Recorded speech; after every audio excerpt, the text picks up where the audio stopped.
The Woods family is moving into their new home in the countryside. Kira and Brian are very proud of the house they've bought for their children, and their son Steven is excited as well, but their daughter Ellie is a different story. She hates having left her friends behind and feels disconnected from her parents, thinking they don't understand her. This house called Zahouse is very particular.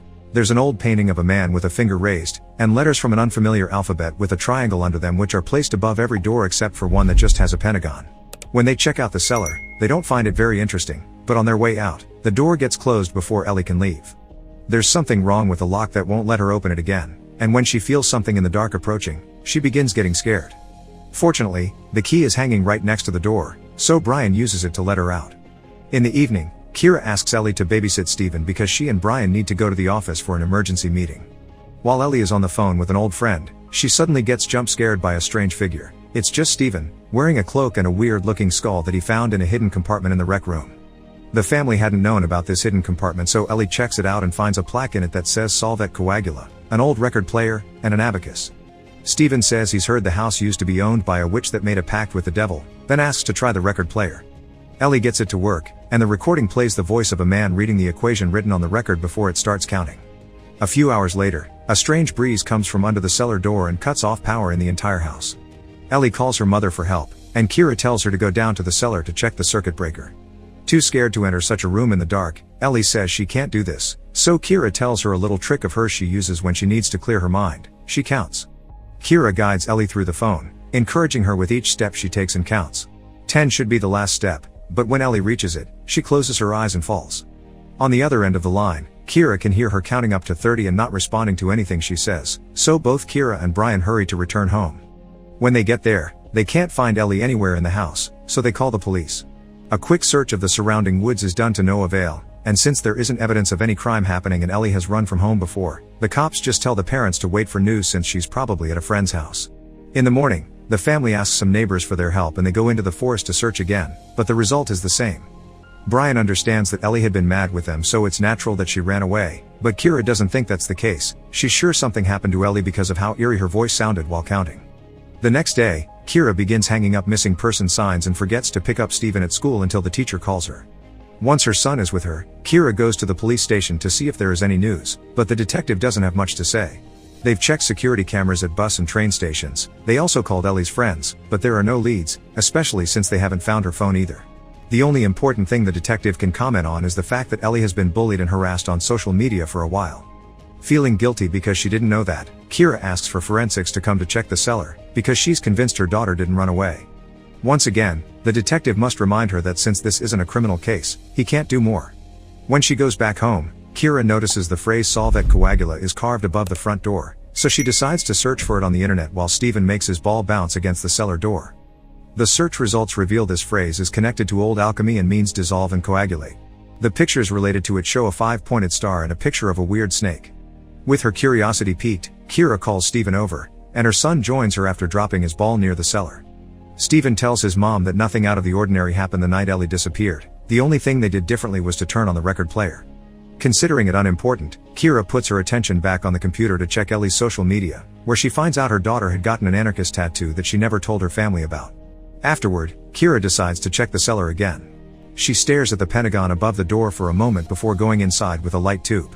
This time, she notices there are Roman numbers on the steps and an equation at the end of it, matching the one on the record player. But the most shocking surprise comes when the tube's UV light reveals a bunch of disturbing faces painted on the wall. This is enough for the cops to finally send a forensics team, of which one of the men accidentally pushes Steven's ball inside the cellar. Unfortunately, the cops don't find any other clues and the only thing they can say is that the painting had been there since the 50s.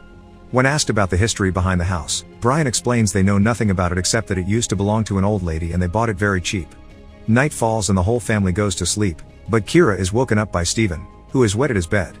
After changing his sheets, Kira goes to the bathroom to listen to her daughter's voice on the answering machine to find a little comfort. But suddenly, Kira can hear the sound of Ellie's voice counting coming from somewhere else, the sink pipes. The voice can still be heard when she leaves the bathroom, so Kira follows it until she discovers it comes from the cellar. When she enters it, she accidentally kicks Steven's ball, which begins falling down the stairs and the sound of it bouncing goes on for much longer than it should take it to reach the last step. Kira turns on the light and goes downstairs too, but she doesn't see the ball anywhere. In the morning, Brian wakes up and finds Kira never came back to bed. He goes looking for her and finds her staring at the symbols above the doors. She also has the equation from the cellar written on a piece of paper. While he understands feeling useless, Brian doesn't think obsessing over some random symbols will help. Afterward, Kira calls her realtor to ask for information about the previous owner. Sadly, he only knows that she was the daughter of a well-known academic who owned the house originally, but he promises he'll try to find out more. Still wanting something to do, Kira begins taking pictures of the symbols above the doors before going to work. She sends the picture to her secretary and asks her to search for their meaning while she attends a meeting, but her worry doesn't allow her to pay much attention, so she leaves as soon as she arrives. On her way out, Kira is stopped by her secretary, who lets her know the symbols are Hebrew glyphs and they spell Leviathan, a sea creature from Jewish mythology. Kira goes to pick up Stephen at school and finds him bleeding because he got into a fight when one of his classmates said Ellie is dead. When they get home, Kira searches the internet for information on the Leviathan and finds the drawings match the serpent she had seen next to the Solvet Coagula article. Next, she decides to try the record player, and as the voice begins counting, the abacus in the rec room starts moving on its own. Stephen begins counting as well as he walks towards the hidden compartment, which is opened on its own too. Fortunately, Kira hears him and turns off the record player before rushing to his son and stopping him. When questioned about what happened, Stephen shows no signs of remembering what he just did. Then, Kira goes to look at the painting of the man with his finger raised. She discovers that his name is John Featherston, and the Hebrew glyphs are written on the picture as well. Kira looks for his name on the internet and finds out his entire family had gone missing in this house except for the daughter. At that moment, a strange breeze comes out from under the cellar door, making the power go out. Stephen's voice begins crying out for help from behind the cellar door, so Kira rushes to get him out, but the lock is stuck and she can't find the key. When she looks through the keyhole, an animal eye stares back at her, and she jumps away only to find the real Stephen in the corridor. Suddenly, the cellar door opens on its own and the power comes back, revealing the key had been on the floor all along. Kira hangs the key again before entering the cellar using her phone's flashlight. The door closes behind her as soon as she comes in, so she asks Stephen for help, but he's too short to reach the key, so he must go grab a chair. While waiting, Kira tries to look into the cellar again and accidentally drops her phone, causing whatever is down there to start breathing heavily and come closer. This beast begins coming up the stairs and Kira is getting desperate to get out. Fortunately, Brian arrives just in time to let her out. Later, Kira tells Brian that she felt a presence down there and that her phone is gone. She also comments on the fact the Featherston family had gone missing like Ellie, but Brian thinks she's seeing things that aren't there. To help her calm down, Biran goes down to the cellar to look for her phone, but the only thing he finds is a ball of hair. The next day, Kira goes to the National College of Mathematics, which holds a Featherston wing, to talk to Dr. Remy Fournette, a genius mathematician. Kira gives him a piece of paper with the equation from the cellar, and when he reads it aloud, the lights flicker for a second. While solving the equation, Fournette tells her more about Featherston. This used to be his office, and he was a colleague of Erwin Schrödinger, the famous scientist that put a cat in a box and said it was both dead and alive. Featherston worked closely with Schrödinger until his son got sick and he disappeared from academic circles. What happened to him is a mystery, and the only person that knows is his daughter Rose, who Kira bought the house from, but Rose never talks about it because she never recovered. Fournette manages to make a graphic that represents the equation and thinks it represents other dimensions, but this is more complex than anything he's seen before.